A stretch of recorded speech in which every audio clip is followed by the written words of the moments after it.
Сначала его называли «Слон» из-за рисунка зверя на броне. Но вскоре узнали настоящее имя – «Тигр». Новый немецкий танк, захваченный под Ленинградом, внимательно изучали на подмосковном полигоне. Результаты испытаний обескураживали. Даже с 200 метров пушка советской 34-ки не пробивала лобовую броню «Тигра». С диковинным зверем справлялись только неповоротливые тяжелые орудия. Но это на полигоне, а в реальном бою их шансы на успех уменьшались.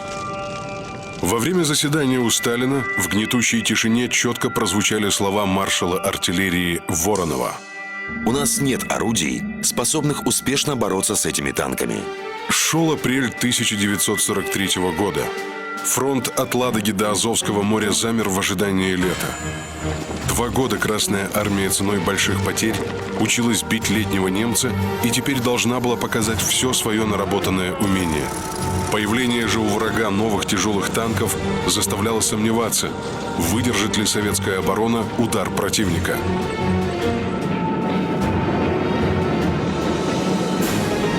Новые танковые и противотанковые пушки, спешно разрабатываемые советскими конструкторами, к летним боям уже явно не успевали. Фронт остановился, но советское командование уже составляло планы на лето. Особое внимание уделялось району Курска, где войска Центрального и Воронежского фронтов глубоко вклинились в немецкую оборону, образовав так называемый Курский выступ. Советский генштаб предполагал, что именно здесь, с юга и севера, немцы нанесут следующий удар и попытаются окружить войска Красной Армии. Чтобы не допустить этого, было принято решение о создании в районе мощных оборонительных укреплений. Измотав вражеские части в оборонительных боях, Генштаб планировал начать собственное наступление. Правильность этого предположения вскоре подтвердили донесения советской разведки. Справка. 12 апреля 1943 года на стол Сталина лег текст директивы о плане операции «Цитадель» немецкого верховного командования. Данные были получены от разведчика, работавшего под псевдонимом Вертер. Настоящее имя этого человека до сих пор неизвестно. Предполагается, что он был сотрудником Верховного командования Вермахта. Его информация попадала в Москву через работавшего в Швейцарии агента Люци Рудольфа Рёстлера. План немецкой операции «Цитадель» полностью оправдал ожидания советского командования. Немцы планировали срезать Курский выступ 2 ударами по сходящимся направлениям с севера и юга. Северный фас дуги предстояло атаковать группе армий «Центр», а южный – войскам группы армий «Юг». В начале месяца Ставка предупредила фронты. По некоторым данным, противник может перейти в наступление на Орловско-Курском или Белгородско-Обаянском направлении, либо на обоих направлениях сразу. Но пока орудия молчали. Через 2 недели после подписания приказа о начале наступления Гитлер проводил итоговые совещания. Неожиданно многие немецкие генералы выступили против проведения операции. Открыто возражал фюреру фельдмаршал Ганс Гюнтер фон Клюге, командовавший в это время группой армий «Центр». Генерал Модель, в свою очередь, предоставил данные воздушной разведки. Именно его войскам предстояло штурмовать Курский выступ с севера. Модель доказывал, что на этих участках фронта русские подготовили глубокую, тщательно организованную оборону. Вальтер Модель, генерал-фельдмаршал, прозвище «Пожарный Гитлера», назначался на проблемные участки фронта. Истовый нацист, известный личной преданностью фюреру. С августа 1944-го командовал западным направлением. Попав в конце войны в окружение, застрелился в лесу под Дуйсбургом. Модель был одним из тех, кто пользовался безусловным уважением фюрера. Его называли гением обороны. Но солдаты и командиры 9-й армии Моделя не имели опыта крупного наступления. Многие считали, что генерал добивался даже не отсрочки, а отмены операции. Модель полагал, что советские войска начнут наступление первыми, и тогда он окунется в привычную для него стихию обороны. Свои сомнения в успехе «Цитадели» высказал и Гудериан. Он был назначен инспектором танковых войск и как никто знал, что танковые части Германии еще не готовы для такой крупной операции. По его мнению, эта затея была слишком рискованной. Война выкачивала из Германии последние ресурсы. Успех «Цитадели» позволил бы сохранить стратегическую инициативу на Восточном фронте, но ее провал мог привести к потерям просто невосполнимым. Фюрер согласился перенести начало операции на месяц со словами «Неудачи быть не должно». Утешало Гитлера лишь то, что отсрочка начала наступления позволяла ввести в бой больше новейшей техники. Справка. Помимо «Тигров» на Курской дуге намечался дебют новых средних танков «Пантера» и тяжелых самоходных орудий «Фердинанд». Усиливалась штурмовая противотанковая авиация. На базе истребителя Фокке-Вульф-190 была разработана версия штурмовика для поддержки сухопутных войск. Пикирующий бомбардировщик Ю-87 был довооружен 37-мм пушками. Стрельба осуществлялась снарядами с вольфрамовыми сердечниками, а возможность атаковать бронированную цель сверху способствовала успеху при атаке танков. Под Курск были переброшены и 4 из 5 эскадрилей штурмовиков «Хеншель», также разработанных для борьбы с танками. Итак, «Цитадель» откладывалась на месяц. Советские войска получили несколько недель на подготовку обороны. За это время поля под Курском советские инженеры превратили в настоящую крепость. На каждом фронте создали 3 полосы обороны с минными полями, огневыми точками, позициями артиллерии. Лишь нехватка мощных противотанковых пушек по-прежнему вызывала опасения. Справка.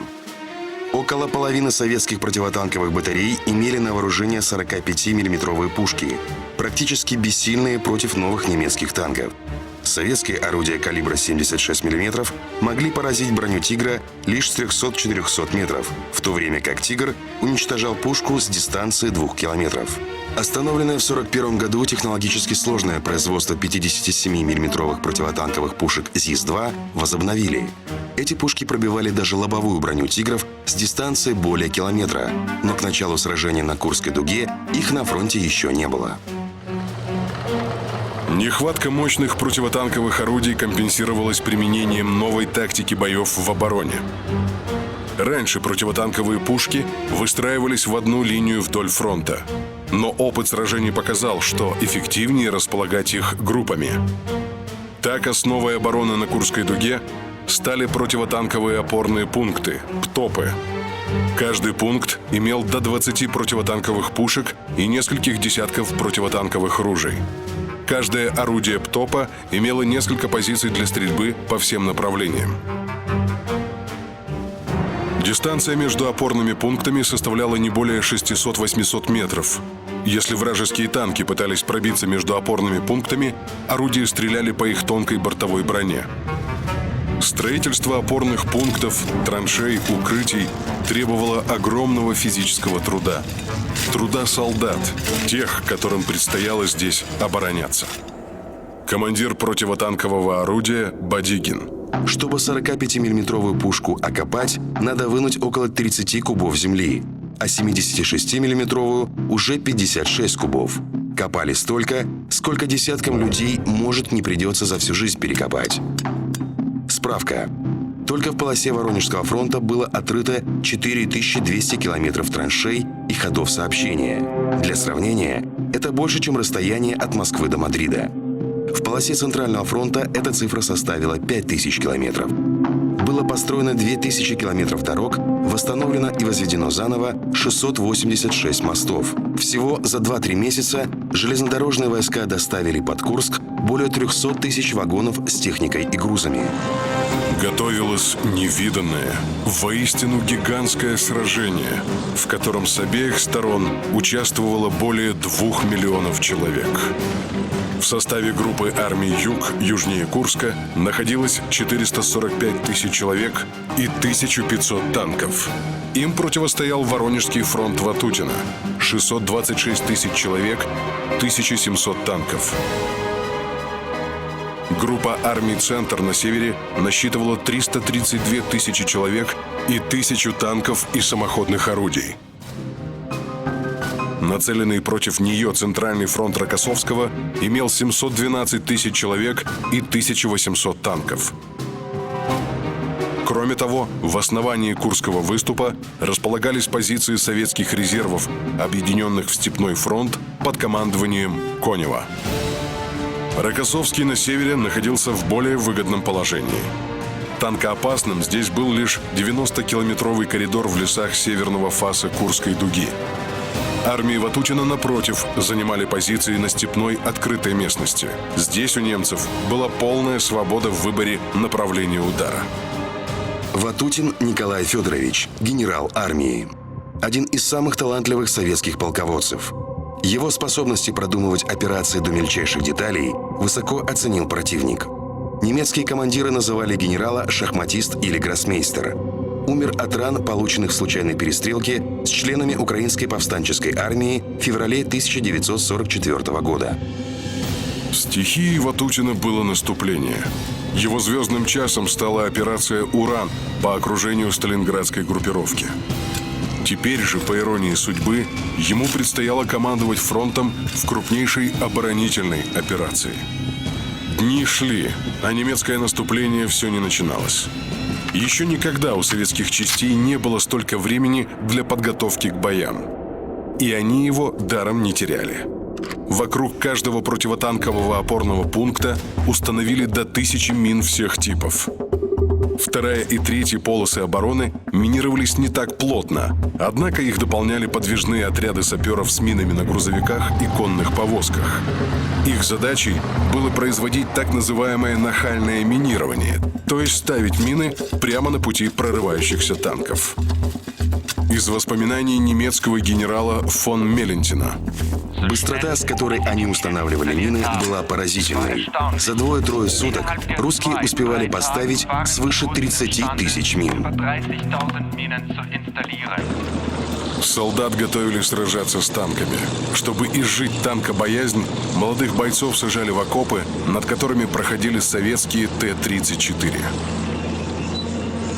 Минометчик Мансур Абдулин. Нас каждый день утюжили наши Т-34. Мы учились кидать бутылки с горючим, противотанковые гранаты.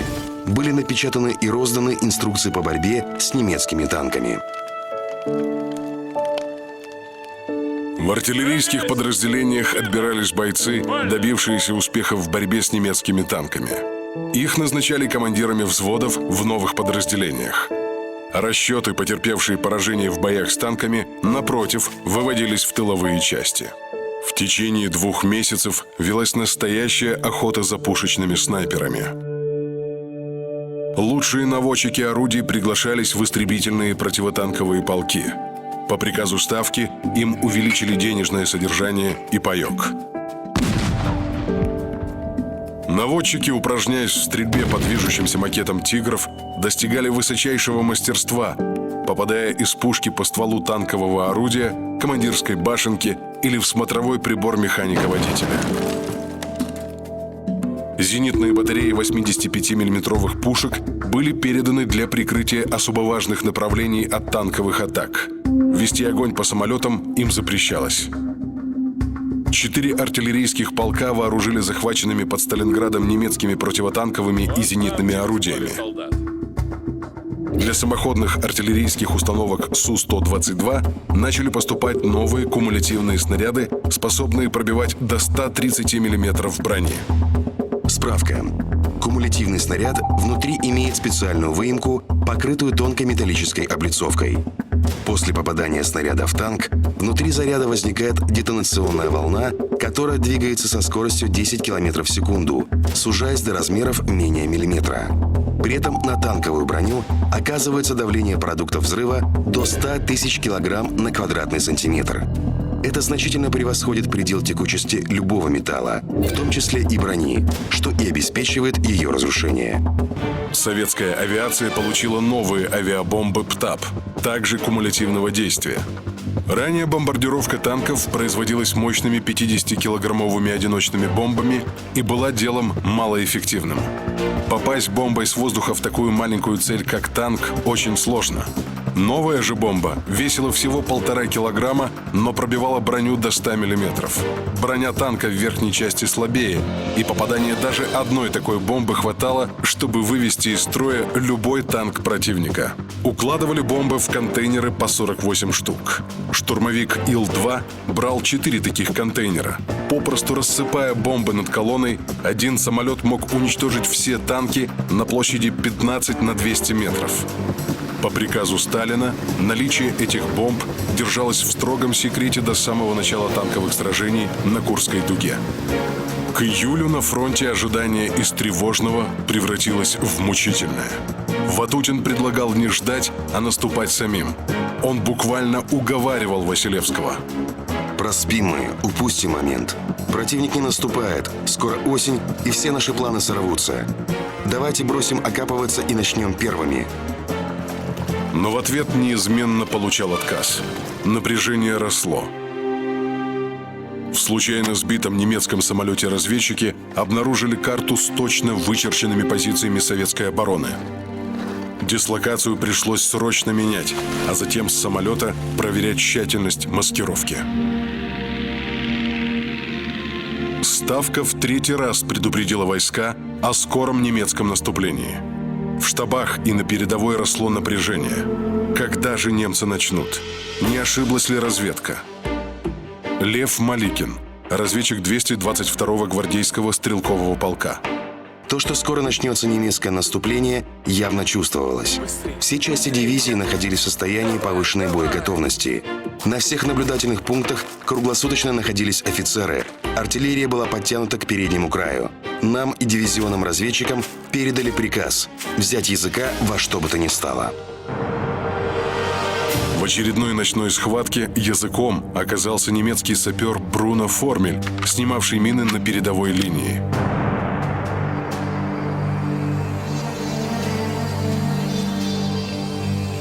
На допросе он предельно откровенно рассказал. Немецкие войска приведены в полную боевую готовность и 5 июля в 2 часа по европейскому времени перейдут в наступление в общем направлении на Курск. Одновременно начнется наступление и на Курском направлении из района Белгорода. До указанного часа оставались уже считанные минуты. Для немцев заготовили сюрприз – артиллерийскую контрподготовку. Вместо того, чтобы молча ждать удар противника, советская артиллерия по плану должна была ударить по предполагаемым скоплениям немецких войск, готовых к атаке. Получив от сапера Формеля сведения, незамедлительно приняли решение. Июльская ночь вспыхнула от залпов орудийных выстрелов. Не везде удалось предугадать места сосредоточения немцев, но град снарядов неизбежно находил цели. В отчете одной из немецких дивизий записано: противник засеял огнем все овраги, которые могут быть использованы в качестве путей сближения. О продолжении наведения моста для «Тигров» не могло быть и речи. Штурман бомбардировщика Ил-4 лейтенант Рощенко вспоминал: Еще издали мы увидели, что на линии фронта началось что-то невообразимое. С обеих сторон шла интенсивная стрельба, местами полыхали пожары. Не успели замолчать советские орудия, как воздух наполнился свистом уже немецких снарядов. Мощной артподготовке врага предстояло взломать советскую оборону, строившуюся несколько месяцев. Разведчик Лев Маликин. Грохот разрывов сорвал нас с нар в землянке, заставил схватить свои автоматы и броситься на выход к вырытым щелям. Между окопами и штабными землянками метались огонь, дым и земля. Артподготовка противника продолжалась более часа. Затем канонада начала стихать, и под прикрытием дымовой завесы гитлеровцы пошли на штурм.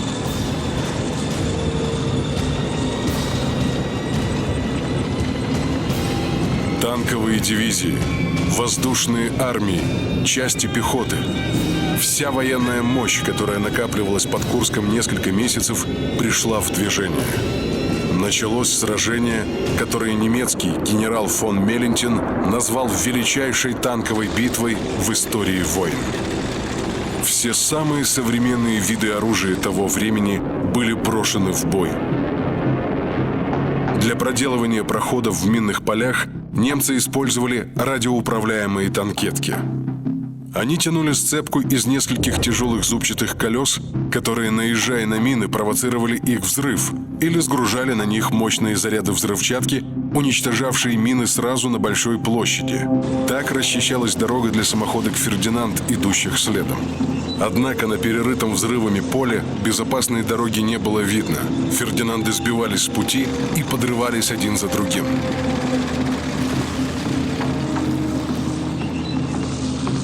Противотанковые мины рвали гусеницы, а советские пушки разбивали ходовую часть тяжелых машин. К вечеру первого дня наступления уже половина «Фердинандов» вышла из строя.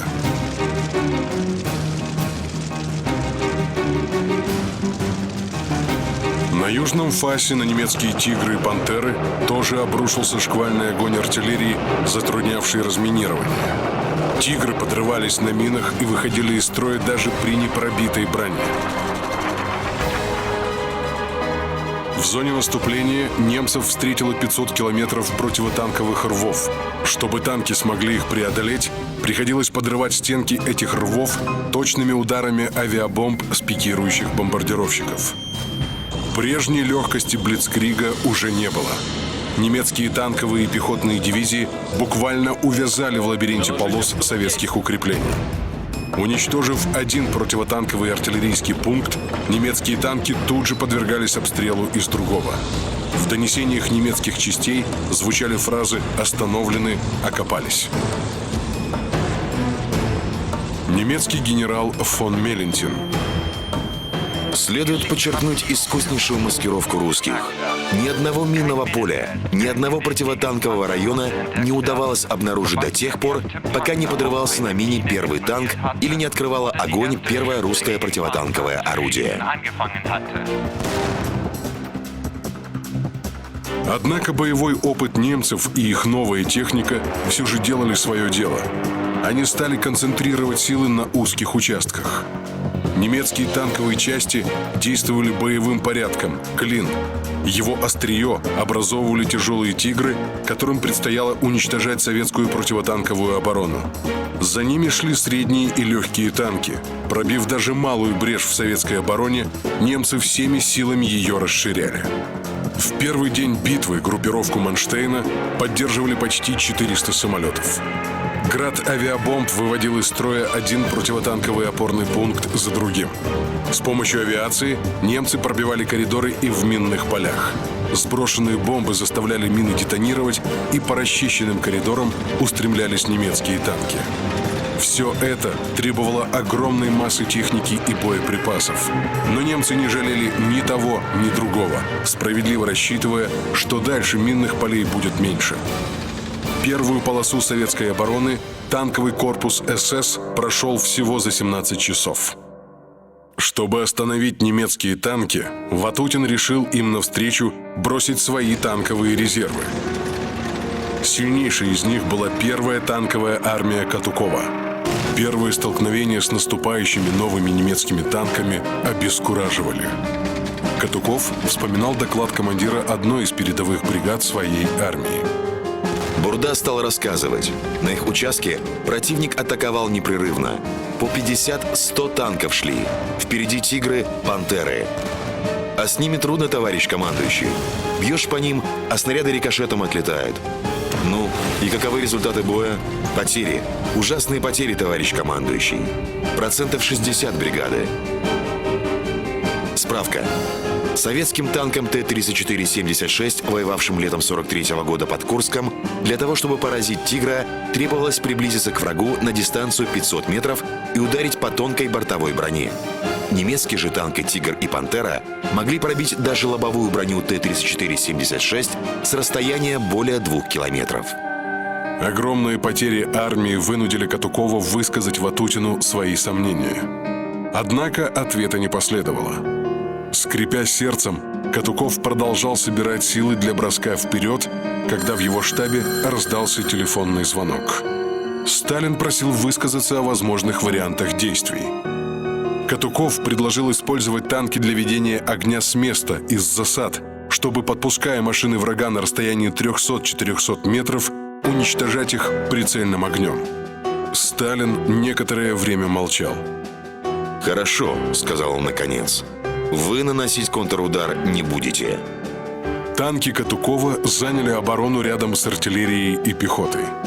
Находившийся на соседнем участке Сталинградский гвардейский танковый корпус генерала Кравченко действовал в точности по приказу Ватутина. С полномочиями от командующего армией к генералу прибыл полковник Никифоров, который, угрожая оружием, требовал идти в контратаку. Немецкие танки нужно было остановить любой ценой.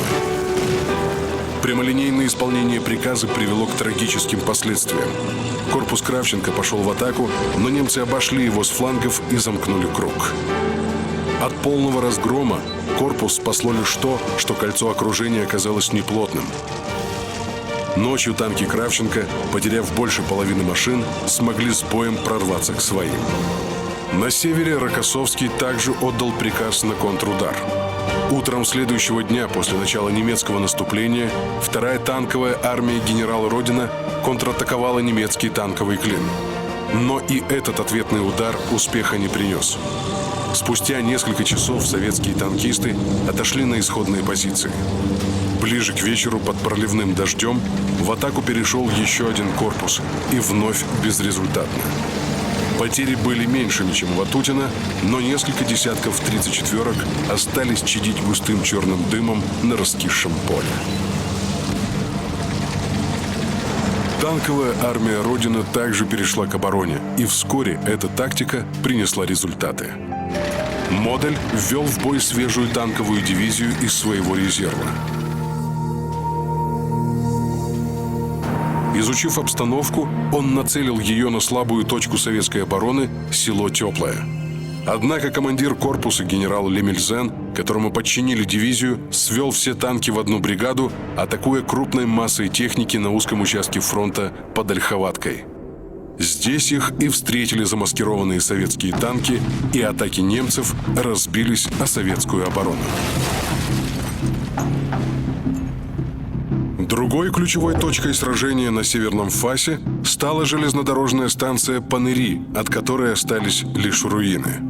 Для ее штурма немцы создали группу «Каль» из уцелевших «Фердинандов» и самоходок «Брумбар». Группе удалось прорваться глубоко в тыл советским частям, оборонявшим станцию. Однако здесь немецкие танки попали в огневой мешок нескольких противотанковых артполков. Наводчик орудия 2-го дивизиона 159-го гвардейского артполка гвардии сержант Фомин уничтожил 5 средних и 2 тяжелых танка «Тигр». Будучи раненым, продолжал вести огонь. За этот подвиг сержант удостоен звания Героя Советского Союза. Огневой мешок, то есть обстрел танкового клина с 3 сторон, организовывали за счет так называемых заигрывающих орудий. Открыто ведя огонь, они привлекали танки врага на себя. Те, двигаясь к орудиям, попадали под боковой обстрел противотанковых батарей, находящихся в укрытии. От артиллеристов требовалась огромная выдержка и мужество, чтобы подпускать атакующие танки на дистанцию 200-300 метров, с которой пробивалась их броня. Группа «Каль» была остановлена. Ни под Ольховаткой, ни под Панырями немцы успеха не достигли. Уже на 5-й день битвы наступление Моделя на северном фасе Курской дуги практически остановилось. Задачу измотать противника Рокоссовский выполнил, и теперь настало время думать о наступлении. Жуков по телефону в разговоре со Сталиным назвал дату его начала – 12 июля. В то время как на Центральном фронте враг был остановлен, ситуация на Воронежском фронте становилась критической. Здесь у немцев простора для маневров было больше. Медленно, но верно, несмотря на большие потери танков, они преодолели уже 2 из 3 полос обороны. Командиры советских противотанковых бригад по рации сзывали свои полки на участки прорыва врага. Туда немедленно перебрасывались пушки, сходу открывавшие огонь. Уже на 5-й день боев из 200 «Пантер» в строю осталось всего 16 машин. Новые авиационные бомбы ПТАП также стали крайне неприятным сюрпризом для немцев. Даже одного попадания такой бомбы оказывалось достаточно для уничтожения танка.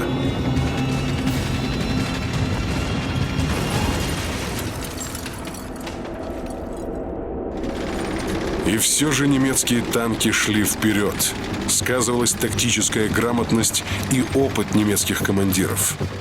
Нанося удары в разных местах, уничтожая один опорный пункт за другим, они вышли на последнюю, третью линию обороны Воронежского фронта. В советской оперативной сводке отмечалось: условием для прорыва танков противника послужило следующее. При отходе автомашин и танков противник преследовал их вплотную. По этой причине не было возможности перекрыть дорогу, идущую с Тетеревина на Ивановский выселок, противотанковыми минами. За третьей тыловой полосой обороны серьезных оборонительных позиций уже не было. Комсорг батальона 287-го гвардейского стрелкового полка Балмосов позднее писал: В ночь на 11 июля мы вышли к совхозу «Октябрьский» и стали окапываться. Нам сказали: завтра будет бой, ройте себе окопы.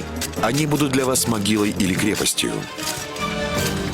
Чтобы не допустить прорыва последней полосы обороны Воронежского фронта, Ставка ввела в бой стратегические резервы, общевойсковую армию Жадова и танковую армию Ротмистрова. Под палящим июльским солнцем армии двинулись к линии фронта. Борис Назаров, заряжающий самоходного орудия Су-152. Шли всю ночь и следующий день. Несмотря на то, что люки были открыты, жара в самоходке стояла неимоверная. Высовываться из люка командир запрещал, и мы сидели внутри, скинув почти всю одежду. С помощью резервов Ватутин планировал перейти в долгожданное наступление. Танковой армии Ротмистрова предстояло занять позицию у деревни Прохоровка и оттуда нанести удар. Однако последний перед контрударом день принес большие неприятности. Предприняв очередную атаку, немцы захватили позиции у Прохоровки, чудом не прорвав третью полосу обороны. Не останавливаясь, танки дивизии СС «Лейбштандарт» рванулись вперед, но с другого берега реки Псел по ним ударила советская артиллерия.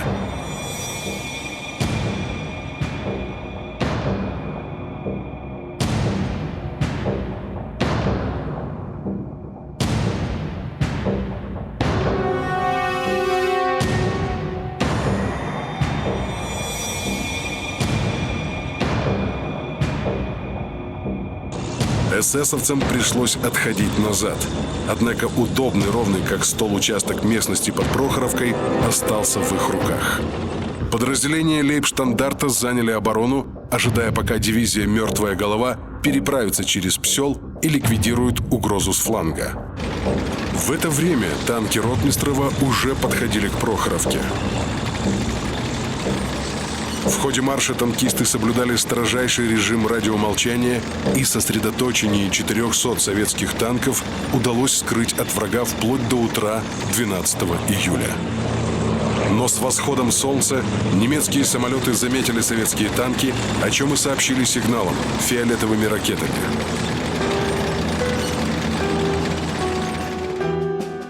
Армии Ротмистрова предстояло наступать в узком коридоре между рекой Псел и железной дорогой.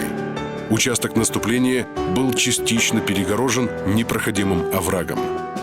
Огибая его, атакующим танковым бригадам пришлось выстроиться в затылок друг к другу в несколько волн. Обычно танки шли крупной массой и широким фронтом. На выстрел пушки по танку немедленно следовал ответный огонь сразу нескольких танковых орудий. Атака же небольшой группой на узком участке не давала танкам Ротмистрова такого преимущества, но контрудар отменять не стали. Утром 12 июля эфир наполнили десятки голосов. Советские танки двинулись вперед. Командир полка дивизии СС «Мертвая голова» Гельмут Беккер. Я заметил на горизонте тучи пыли, а вскоре из этих туч стали появляться русские танки. «Эти русские двинули свои резервы», — сказал я своему начальнику штаба и понял, что битву за Курск мы проиграли. Однако события у Прохоровки развивались совсем не так, как планировали. Советским танкам пришлось обходить широкий овраг. Это привело к тому, что в первом эшелоне наступали всего около сотни машин. Танки стали удобной мишенью для немецких орудий.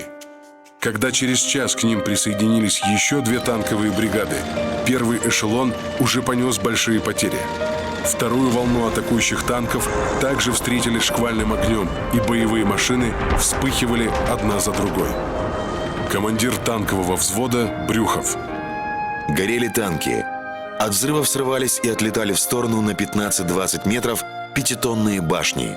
Иногда срывались верхние броневые листы башни, высоко взмывая ввысь. Нередко от сильных взрывов разваливался весь танк, в момент превращаясь в груду металла.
По берегу реки Псел танкисты Ротмистрова прорвались к переправам дивизии СС «Мертвая голова», угрожая ей окружением. Другие 34-ки пробились к позициям артиллерии «Лейбштандарт», стремясь передавить полевые орудия. На выручку немцам подошли «Тигры». Несколько часов гремели танковые бои. Густой дым, висевший над полем, превратил день в ночь. Потери устрашали. За один день 2 корпуса советской танковой армии потеряли от половины до 2/3 своих танков. Нанести противнику сокрушительный удар не удалось. Но потери немцев в людях и технике тоже были весьма велики. Командир танкового корпуса СС Пауль Хаусер в этот же день начал отход от Прохоровки. Опытный командир, он уже не испытывал никаких иллюзий относительно перспектив цитадели. Операция явно провалилась. В этот же день, 12 июля, на северном участке Курской дуги началось наступление Западного и Брянского фронтов. Операция получила наименование «Кутузов». Главная идея наступления заключалась в том, чтобы атаковать основные силы модуля, втянутые в наступление. Удар наносился к северу от Орла в тыл немецких войск.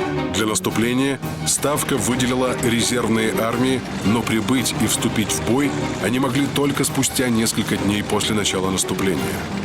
О начале операции возвестила мощная артиллерийская подготовка. Настолько сильная, что советские пехотинцы шли в полный рост, почти не встречая противодействия.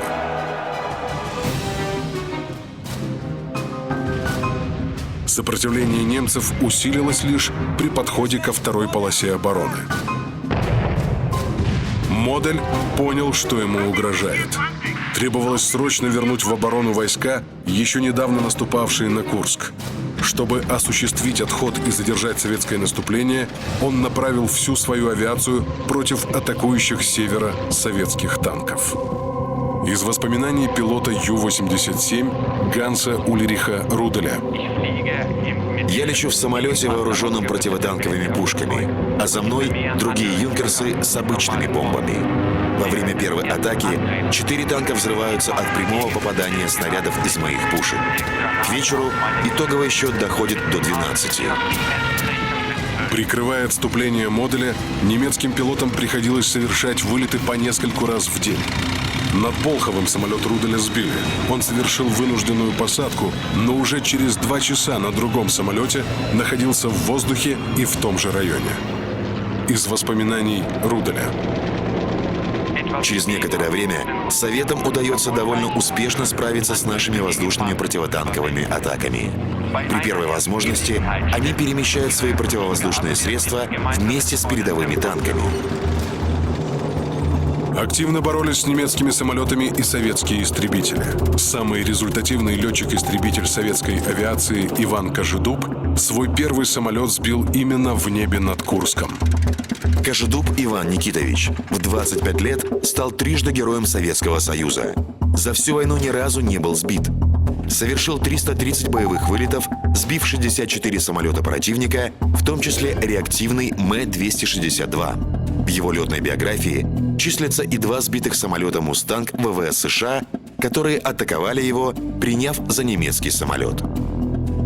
Очередной этап сражения за «Орел» начался с появлением на фронте резервов, обещанных Ставкой. Они вступили в бой через неделю после начала операции. Правда, к этому времени немецкая оборона уже приобрела достаточную устойчивость. Вспоминает танкист Николай Железнов. Немцы оборонялись на окраине деревни, где у них были и противотанковые орудия, и закопанные танки. В этом бою я уничтожил 2 пушки и закопанный Т-3. По нему 2 раза выстрелил из орудия, и он замолчал. Ну а 2 пушки, что мы раздавили, это не моя заслуга, а механика-водителя. Я успел только по ТПУ скомандовать: «Миша, влево, пушка!» А когда по станине проехали, рядом, где-то в 10 метрах, стояла еще одна. «И другую дави, а то развернется и по корме нам даст». Окружить немецкие войска на Орловском выступе не удалось, но постоянная угроза окружения заставила Модуля отступить. Если Ржевский выступ в свое время он удержал, то Орловский приходилось оставлять. 5 августа «Орел» был полностью очищен от немцев. Наступление войск Ватутина против Манштейна на южном участке Курской дуги началось позднее. Воронежскому фронту потребовалось почти 3 недели для восстановления сил. Но 3 августа, наконец, началась операция «Румянцев» – наступление под Белгородом и Харьковом. Танковые дивизии СС были переброшены немецким командованием на Донбасс на помощь 6-й армии. Немецкая оборона таким образом оказалась существенно ослабленной. Сравнительно быстро ее прорвав, танки Катукова и Ротмистрова устремились вперед. На 3-й день наступления, в тот же день, что и «Орел», части Красной армии освободили Белгород. А вечером 5 августа грохот орудий раздался уже в Москве. Прозвучали залпы первого салюта Великой Отечественной войны в честь освободителей Орла и Белгорода. Справка. Считается, что идея салютовать освободителям городов принадлежала лично Сталину. Приказ о проведении салюта Сталин подписал в деревне Хорошево, куда он выехал после освобождения города Ржева от немцев. Салют 5 августа включал 12 залпов из 124 орудий. Их расставили на стадионах и пустырях в разных районах Москвы, чтобы салют был отовсюду виден. Позже разработали целый ритуал, по которому количество залпов зависело от размеров и важности освобожденного города.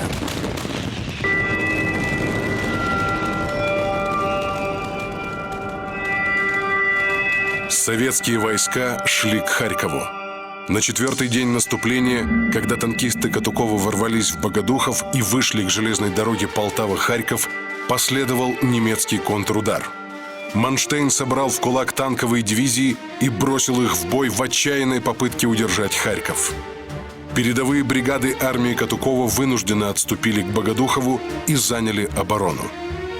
Тем временем непосредственно на Харьков наступал степной фронт Конева.